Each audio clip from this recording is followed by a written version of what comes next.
Qu'est-ce que vous attendez de ce sommet? De montrer au monde entier à quel point on est incroyablement en avance en France. Parce que depuis ce matin, j'entends des gens qui me disent en fait, on est en retard par rapport à la Chine ou par rapport aux États-Unis. Moi, je pense qu'on est en avance. Pourquoi on est en avance? Parce qu'on a les talents. Parce que si vous cherchez le meilleur modèle qui tourne sur votre ordinateur, chez vous, c'est un modèle français. Voilà, donc je pense qu'on est en avance et qu'on va le montrer à la terre entière. En tant qu'utilisateur, vous faites quoi avec l'intelligence artificielle?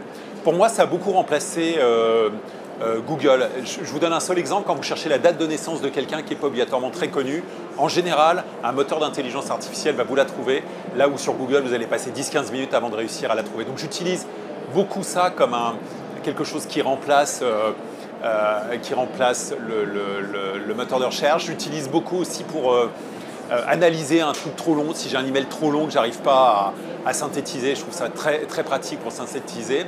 Et puis parfois, par exemple, quand j'ai des calculs à faire sur une image, j'envoie l'image et je lui demande d'essayer de reprendre tous les chiffres pour sortir ce que je cherche.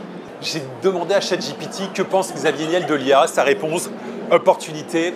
Vous êtes d'accord? Moi, je crois que on vit un moment incroyable. Il faut qu'on soit tous capables de s'en saisir. Souvent, on me dit, est-ce que l'intelligence artificielle va prendre mon boulot? Ma réponse, elle est toujours non, mais vous risquez d'être remplacé par quelqu'un qui sait l'utiliser. Donc, c'est une opportunité pour nous tous, si on est capable de comprendre ce que c'est, comment ça marche. Et comprendre ça, c'est juste utiliser le chat ou ChatGPT à voir comment ça répond à une question, comment ça fonctionne, comment ça marche.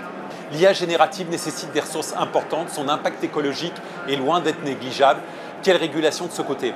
On a une énorme chance en France, c'est 96% de notre énergie, c'est une énergie propre, verte. Ça, c'est une première chance. Et la deuxième chance, c'est qu'on est exportateur d'énergie, c'est-à-dire qu'on produit tellement d'énergie, on la revend au monde entier. Donc en France, la France, c'est le métier optimal pour avoir un impact écologique faible avec l'intelligence artificielle. Ce n'est pas le cas dans le reste du monde, mais je pense que c'est une chance. Donc si on raisonne franco-français, c'est une bonne nouvelle. Pour le reste du monde, en effet, ce n'est pas obligatoirement une bonne nouvelle pour les pays qui n'ont pas une énergie décarbonée.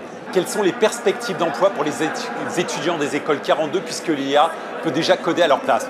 L'IA, ce n'est pas quelque chose de magique. L'IA, on lui a donné des données, elle va les organiser pour simplement prendre ces données et répondre mieux.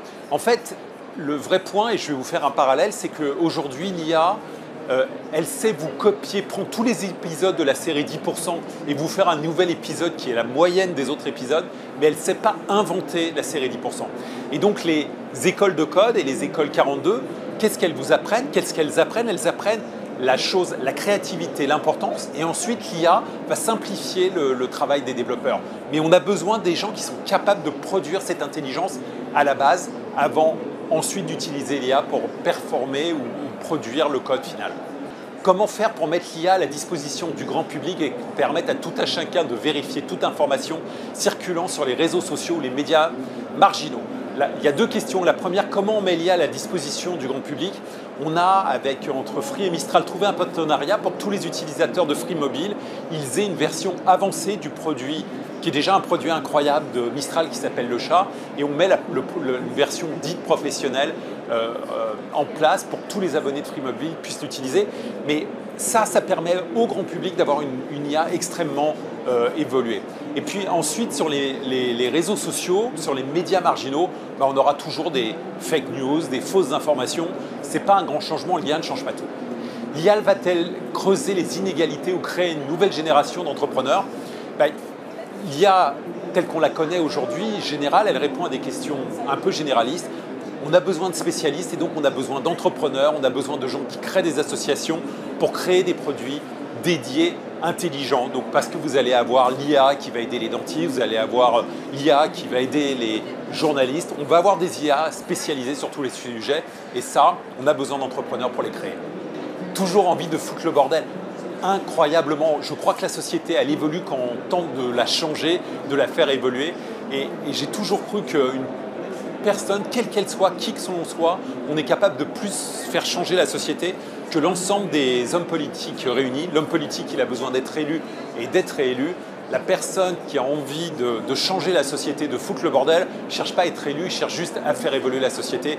Donc oui, toujours une très grande envie de foutre le bordel et de pousser tout le monde à foutre le bordel. Hormis dans le monde médical, l'IA n'est-elle pas une course folle vers la déshumanisation et vers des futurs conflits économiques, voire militaires, car elle sera forcément détournée par des hackers du malware. Toute évolution technologique est détournée par des gens pour en avoir un usage négatif, pouvant porter atteinte à nos biens, à nous-mêmes. Mais c'est le jeu de l'évolution de la société, à tout avancer. Il y a bien des gens qui utilisent cette avancée pour aller dans l'autre sens. C'est le jeu, c'est le propre du progrès social, ça fait partie du jeu, mais l'intérêt c'est que le progrès nous rend tous plus efficaces, nous rend tous dans une vie plus agréable, plus aisée, parce qu'on a le progrès technologique et donc c'est absolument nécessaire de se l'approprier, de comprendre les risques pour réussir à les contrecarrer.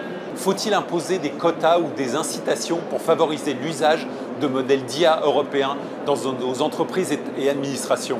Oui, mais au-delà de ça, on doit avoir et on doit créer des modèles qui soient les meilleurs modèles parce que même si on cherche à pousser ou à forcer l'usage d'un modèle, s'il existe un autre modèle meilleur, ça ne marchera pas à la fin. Donc oui, on doit favoriser, mais surtout on doit créer des modèles qui soient naturellement les meilleurs et donc utilisés volontairement par tout le monde.